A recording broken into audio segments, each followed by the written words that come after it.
he's not available for tomorrow? I mean, whom have you got in mind?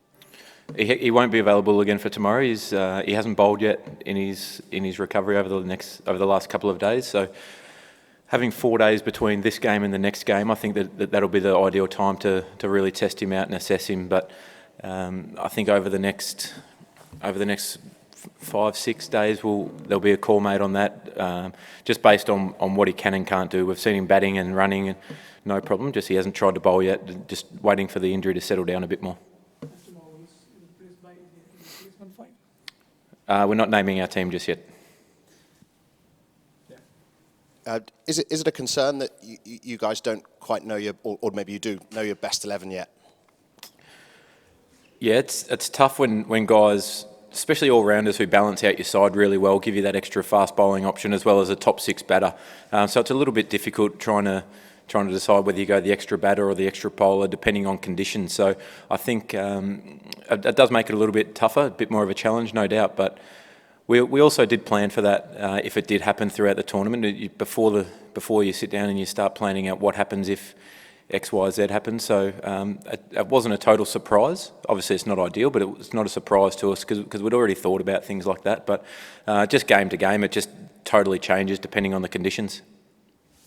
Aaron, Sri Lanka have not played any cricket for the last 10-11 days. And do you think it's an advantage for you guys that you've been playing consistently, and Sri Lanka have not been able to play the seam as well in the first 2 games, which the Aussies have a good fast bowling attack? Yeah, it's not ideal, is it, when rain plays a big part in a tournament like this? I think Sri Lanka have been unlucky with the couple of games that they've had washed out. So you look down their side and there's a lot of experience there. There's a lot of world-class players. So you can never take any team in this competition lightly. But I think the fact that we've been playing consistently, basically every 3 days for the last 2 weeks last week and a half has been really positive. That we're in cricket mode at the moment. We just play, travel, which gives you a good opportunity just to keep the flow going. And we get an extra day between this and the next game, and then it slows down a little bit towards the back end of the tournament. So while some of our boys no doubt would be after a bit of a rest and a recharge of the batteries, because it can wear you down travelling a lot, travel, train, play all the time. So I think that it's good though that when you're in that phase of the tournament and you're just playing all the time. So Sri Lanka, they're going to be a very tough opposition, no doubt.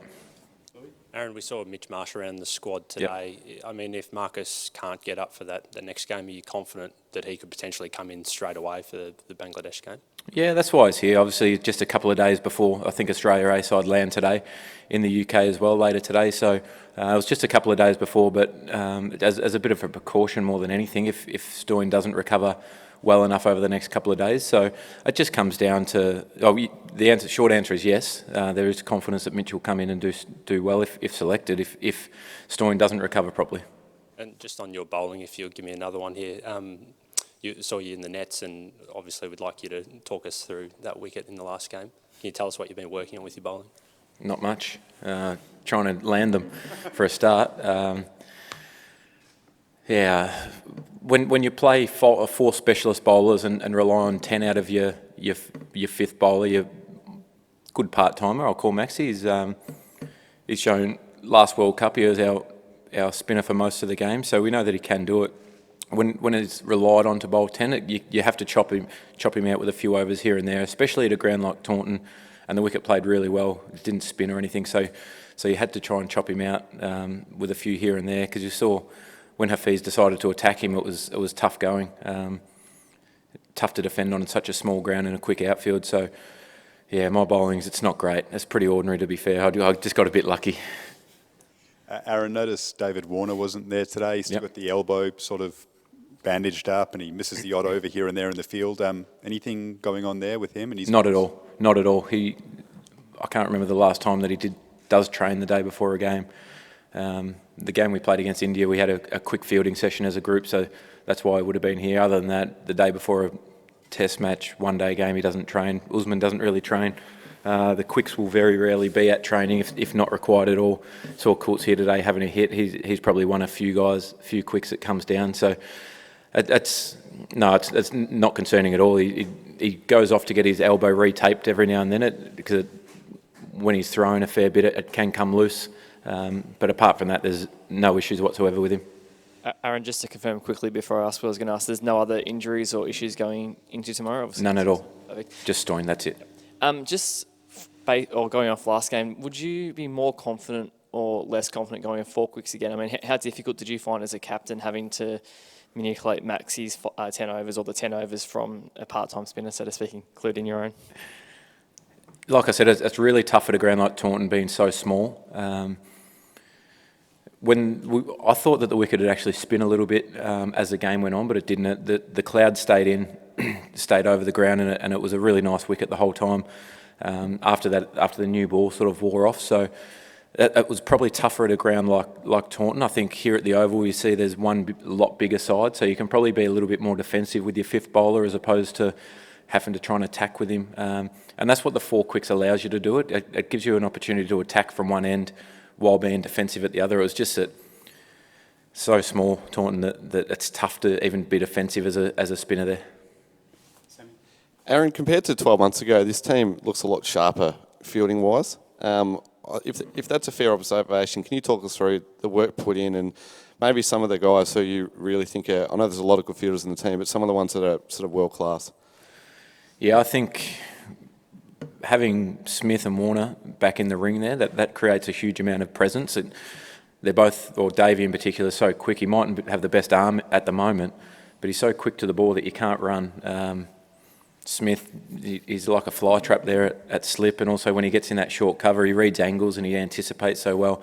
Maxwell, we know how good he can be. He's up there with the best in the world when he's hitting the stumps like he did the other day at a crucial time. I mean, if Safraz bats to the end there, they probably get really close, if not home. So they're the three that in the ring are so dynamic. And then you've got Coulton Isle, who's a gun, fielding on the boundary.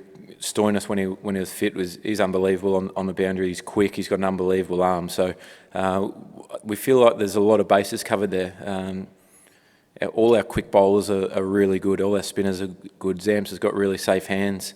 So it gives you an opportunity that you can keep the guys in the fast guys, the guys who anticipate the play. You can keep them in the circle for longer. I think when you're trying to fill some holes in the field, your good fielders have to go to the boundary to try and cut off them twos, which then makes it easier to get the ones in the ring. But when you've got confidence in everyone, anyone can field all around the ground. So I think that's been a big change, is to get them world-class fielders staying in the ring for longer.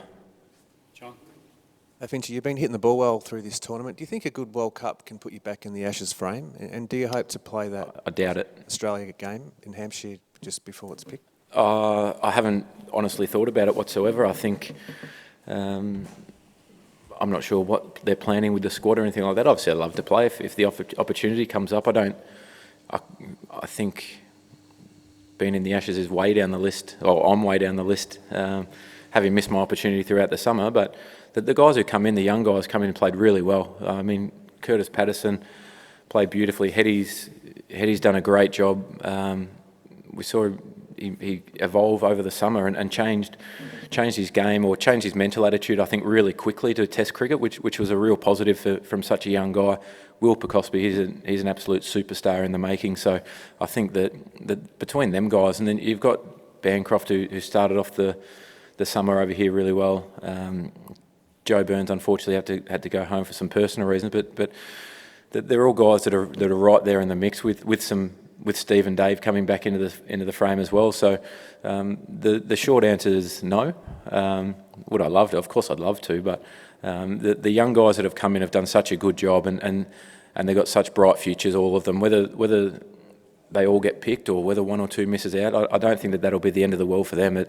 Yes, there'll be some short-term disappointment, but they're going to have long careers, all of them, I can tell you. There's some seriously good players in Australia, especially them young guys who have had a little taste. Obviously, Will missed out on selection in them 2 tests against Sri Lanka, but they're all seriously good players. So I think them guys will be really well placed to take the spot in the Ashes and make it their own for a long time.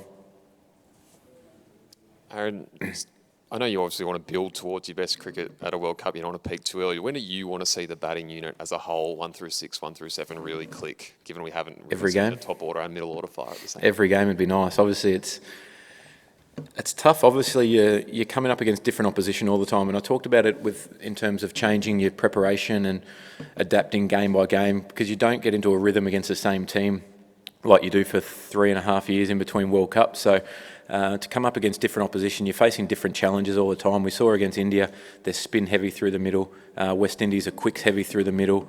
Played Afghanistan, they mixed up spin and quicks, and you're constantly faced with different challenges. So it'd be nice for our batting to just keep improving. I don't think we've gone anywhere near our best, which is still a good thing, that we've got 6 points on the ball while not playing anywhere near our best cricket, which is a real positive. But as long as we're improving and continue to go up and not go backwards, I think that's the key. What percent of 100% game that you get to, I think, is irrelevant as long as it's improving along the way. And how much of a concern was it that you guys, the middle order, left 50 runs out there at Taunton? And what's the ideal role you see for Glenn Maxwell? Is it the high impact innings over just last 15 overs of an innings, or is it like a longer proper middle order batsman type? Yeah, it was a little bit disappointing to leave a few out there, because we saw on a ground that's so hard to defend like Taunton, once a team gets a run on it, it can be hard to stop regardless of who's playing. And I think we just looked to go a little bit too hard too soon. After the start that we had, I think we probably forced it a little bit too much and probably left it to somebody else. We thought that somebody else was going to do the job, but at the same time, we still got ourselves into a great position. We got guys a little bit of time in the middle that allowed them to get the feel of the game and get a bit of a flow into the World Cup, particularly Sean, who hadn't played, Sean Marsh, who hadn't played a game, to come in and get some time in the middle. Would have been great if he spent a bit more time there and took the game a bit deeper, but when you're playing 7 batters, that's probably the risk versus reward. I think if that comes off, then you do get that huge total. But at the same time, I was probably just a little bit disappointed that we failed to learn throughout the innings. There was times, looked like every time we tried to hit it down the ground, a big shot down the ground in the air, it went straight up. So a couple of guys still made that same mistake after a few guys before them had as well. So that was a bit disappointing. But all in all, I thought that the position that we got ourselves into was a really positive one. And with Maxi, again, that's just a call you make on the day. It's not. We'd love Maxi at about 15, 20, 25 overs, but he also doesn't have to play the high risk innings. And we saw the other day he come in and had a really big impact quickly. If that can go on for a bit longer, great.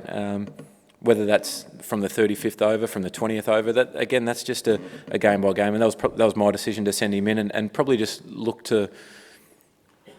Probably didn't make the right call on how tough the wicket was to walk in and really up the ante. So that was my bad mistake. Especially after being out there for 20 overs, it was probably a wicket that we could have built for a little bit longer and tried to have maximum impact right at the end rather than maximum impact for 25 overs. Last question from Zach Haddon here. Yeah, Zach? Are you going to win a coin toss? I don't know. I'd like to. I don't think I won one in the warm-up games either. I had a good run at the start of the Pakistan series and then lost a couple towards the end. So it's been a while since I've won a toss. Good question. Thanks, everyone. Thanks, guys. See you tomorrow.